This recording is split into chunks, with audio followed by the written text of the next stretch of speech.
Iya Pak, ini saya sudah bisa merasakan. Siapa kalian berdua ini siapa? Iya. Saya temannya.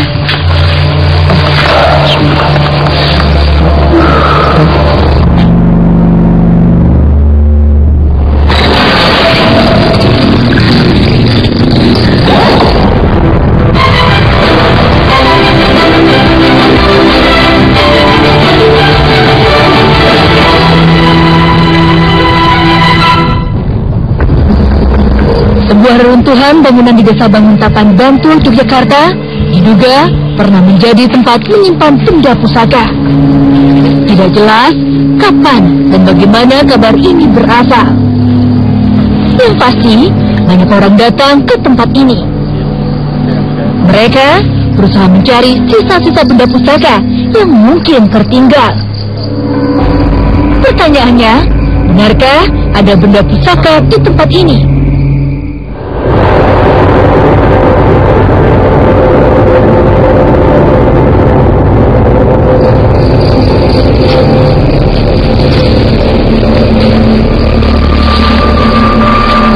Ada sebuah bangunan tua yang terletak di Desa Karangsaruwetan, Yogyakarta.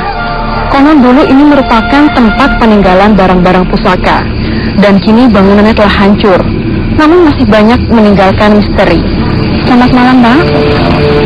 Bisa diceritakan, Pak, dulu ini bangunan berbentuk apa, Pak? Bangunan ini berbentuk seperti surau, peninggalan Sinuwun Banguntapa. Sinuwun Banguntapa itu dulunya niatnya tempat mana yang bisa untuk ditempati untuk keraton. Di tempat ini sangat angker. Saya pun pernah lihat sendiri. Seperti apa sosok yang Bapak lihat? Orangnya tinggi, pohon kelapa itu tinggi sekali, itu ada dua. Memang bekas surau ini kan harus bersih. Jadi tidak boleh kita sembarangan ngomong yang istilahnya tidak enak didengar, itu dia akan marah. Misalnya wujud kemarahannya seperti apa? Ya, nanti orang tersebut akan mengalami gangguan kemasukan. Bapak terima kasih atas ceritanya, Pak. Assalamualaikum Pak Hakim. Setelah mendengar cerita ini, Pak, mitos apa yang akan kita ungkap malam ini? Mungkin nggak jauh dengan keberadaan lokasi ini ya, apalagi masyarakat banyak juga sudah apa namanya beropini bahwa tempat ini sebagai tempat yang angker. Selain juga saya tertarik dengan adanya sebuah cerita dari pemilik lahan ini bahwa tempat ini karena dulunya sebagai gudang pusaka dijadikan para pemburu pusaka untuk mencoba menarik pusaka-pusaka yang tersimpan. Itu nanti akan banyak bercerita tentang benda-benda pusaka. Mungkin kita akan mencoba untuk meneliti atau merasakan itu posisi di mana energi itu berada. Tadi dari kesaksian dari apa yang dibicarakan oleh kesaksian tentang adanya dua sosok makhluk tinggi besar, yang satu putih satu hitam, itu memang saya merasakan sejak saya berada di sini ya, dan posisinya itu tepat di sebelah kanan. Makanya Mbak Putri itu bisa merasakan energi yang ada jauh di sudut kanan, di sudut sebelah kiri. Atau mulai mencari di titik mana ada perbedaan suhu atau getaran energi yang berat, yang besar. Iya Pak, ini saya sudah bisa merasakan. Ya mungkin yang tadi benar seperti energi seperti itu. Dan perbedaan suhu. Kalau saya boleh tahu ini positif atau negatif? Ini yang positif. Iya, karena saya merasanya agak adem gitu, nyaman seperti itu. Iya seperti itu. Tidak kasar energinya dan tidak panas gitu. Dan bisa digeser ke sebelah kiri. Kalau sebelah sini agak hangat, jadi awalnya dingin tapi kemudian berubah jadi agak hangat seperti itu. Untuk sosok ada gambaran sosok. Coba fokus lebih dalam lagi dan pusatkan di telapak tangan. Sepertinya laki-laki ya Mas? Dengan wujud? Wujudnya kayak nggak jelas tapi tinggi tapi laki-laki seperti itu aja ya. Waktunya menggali informasi.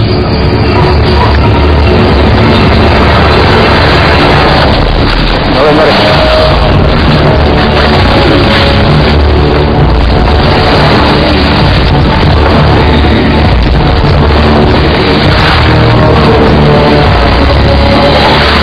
Tak disangka ada mediator lain kerasukan.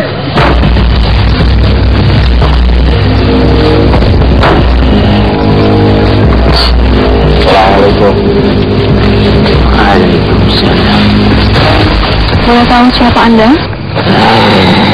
Bisa mengerti bahasa kami? Siapa kalian berdua ini siapa? Iya. Keluar ya. Nanti kita ngobrol. Assalamualaikum. Waalaikumsalam. Assalamualaikum. Anda sudah lama berada di sini? Anda paham bahasa saya? Ya, boleh diceritakan ke kami dulu bangunan ini seperti apa? Untuk apa kamu tahu? Dan mungkin banyak pelajaran atau ilmu yang bisa bermanfaat buat kami.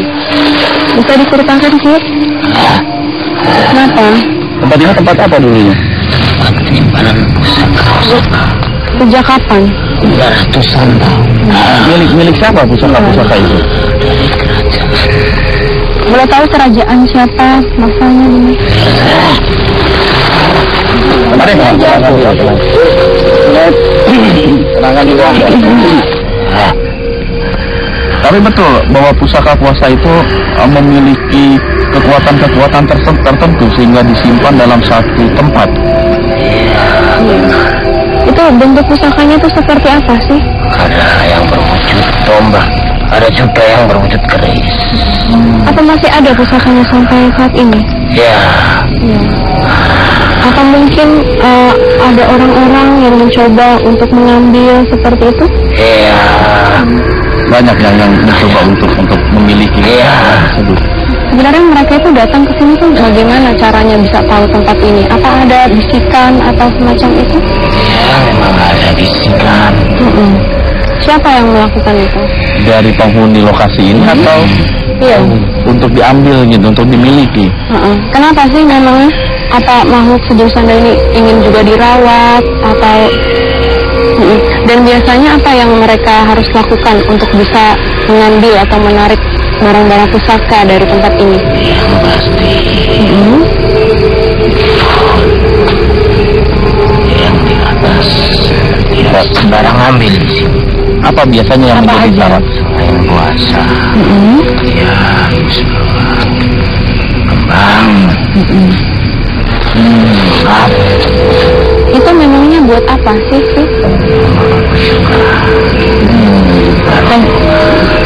Hanya sekedar kesukaan seperti itu ya?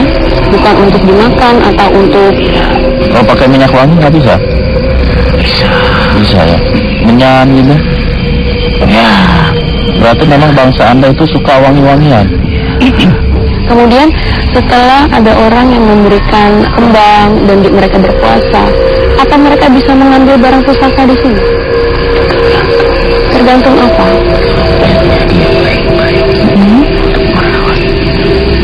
bisa juga. Kemudian setelah diambil itu dan dirawat, apa sih permintaan Anda misalnya ketika dirawat? Apa ada bacaan-bacaan tertentu atau semacam mantra atau apa ketika memandikan agar lebih kuat energinya atau bagaimana? Itu yang aku pikirkan. Kalau cuma orang sembarang orang ambil, aku takut dia tidak bisa merawat. Dan apakah Anda itu bertempat tinggal di pusaka itu atau Anda hanya menjaganya? Aku cuma menjaga. Tapi di pusaka itu tidak ada makhluk sejenis Anda atau bagaimana? Tidak.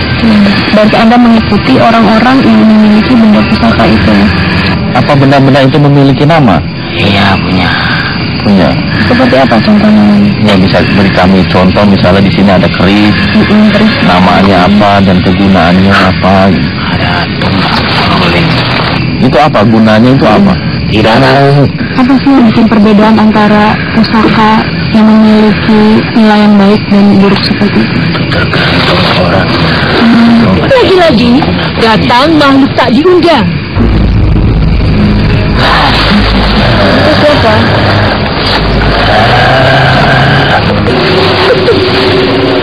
Siapa dia? Kenapa tiba-tiba dia masuk? Kita keluar ya. Ya. Berapa lama Anda jadi pengikutnya? Sudah lama. Anda ini sosoknya tuh seperti apa ya? Saya temannya. Memiliki nama? Saya teman Sumbi.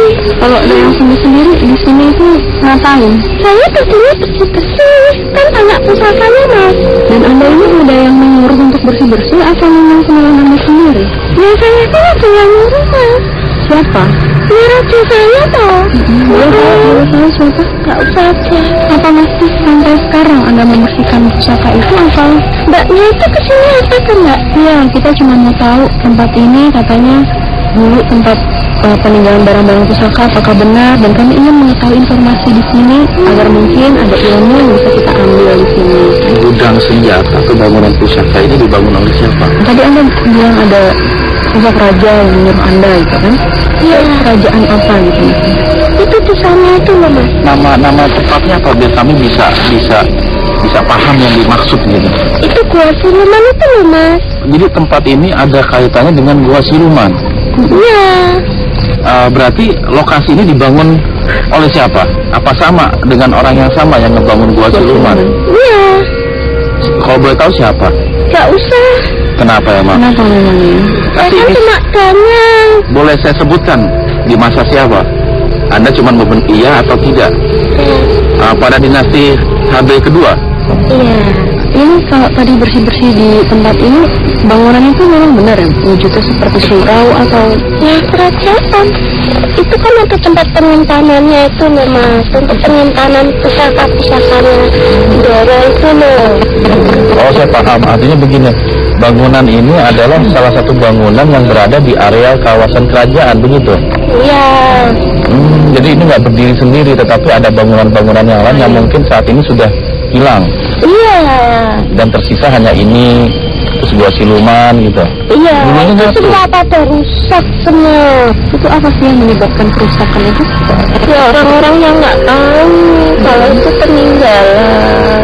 Saya juga pernah mendengar di sini ada gangguan-gangguan gitu ya masyarakat, dan bahkan katanya itu apa benar atau ya, orang dulu itu tahu tapi sekarang udah pada lupa Mbak. Jadi tradisi itu sudah mulai ditinggalkan. Iya, makanya kan kami sering jalan-jalan.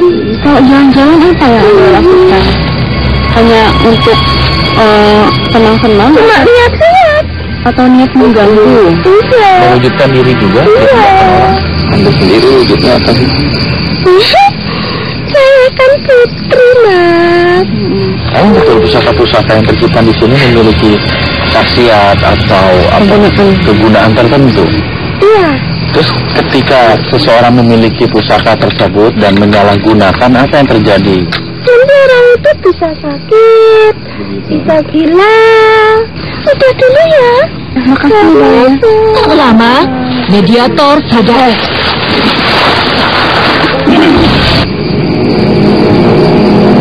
Mediumisasi pun dilanjutkan.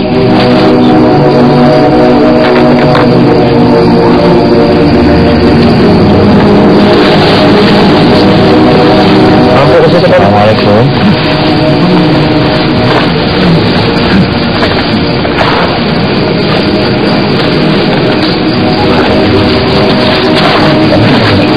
Tiba-tiba apa yang mencoba untuk berinteraksi dengan kami, dan Pak Hakim sekarang sedang mencoba berdialog.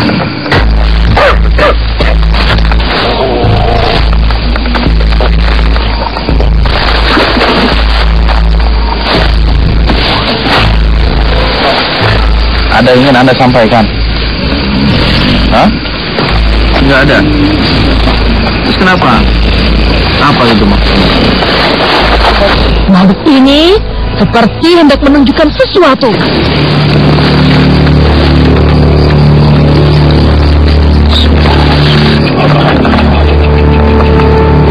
Cahaya.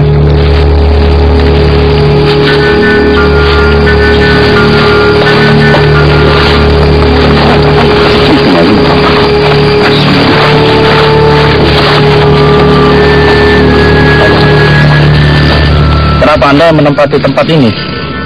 Iya. Di benda yang saya pegang ini? Iya.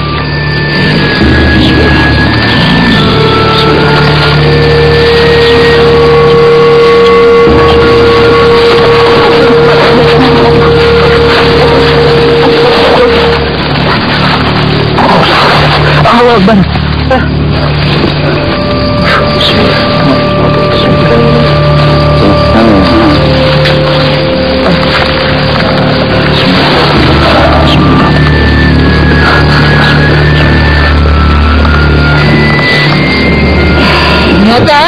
ada benda gaib di tempat ini. Tadi ketika kita mengadakan mediasi yang ketiga, tiba-tiba makhluk yang sama masuk ke dalam orang yang berbeda gitu, dan selalu mengarah ke pohon ini. Dan saya tertarik untuk mengikuti gerak dia. Ternyata memang ada cahaya-cahaya warna kecoklat-coklatan tadi yang saya lihat di kegelapan malam, tepat berada di atas tanah.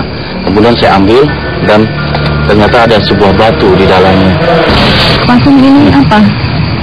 Ya tadi ada mediator apa namanya yang kemasukan lagi, makhluk yang sama tapi dalam dua tubuh yang berbeda. Saya penasaran, saya ikuti dia gitu, ternyata dia menunjuki sebuah batu gitu. Ini sebenarnya bisa diceritakan? Ya, ini milik siapa dan maksudnya apa kok tiba-tiba ada proses seperti itu gitu.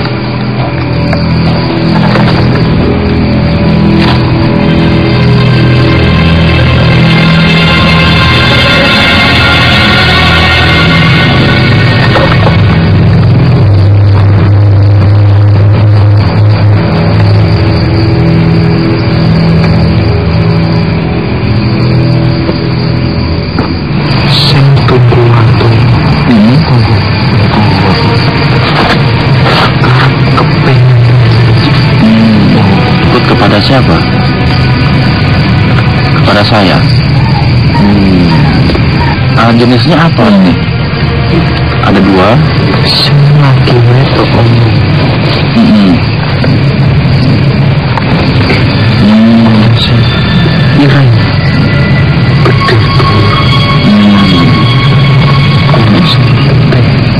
Mbak tahu banyak orang yang datang ke sini buat nyari pusaka? Itu gimana Mbak? Menurut Mbak, Nanti maksudnya harus kembali ke niatnya. Iya sih Mbak. Saatnya mediator sadar.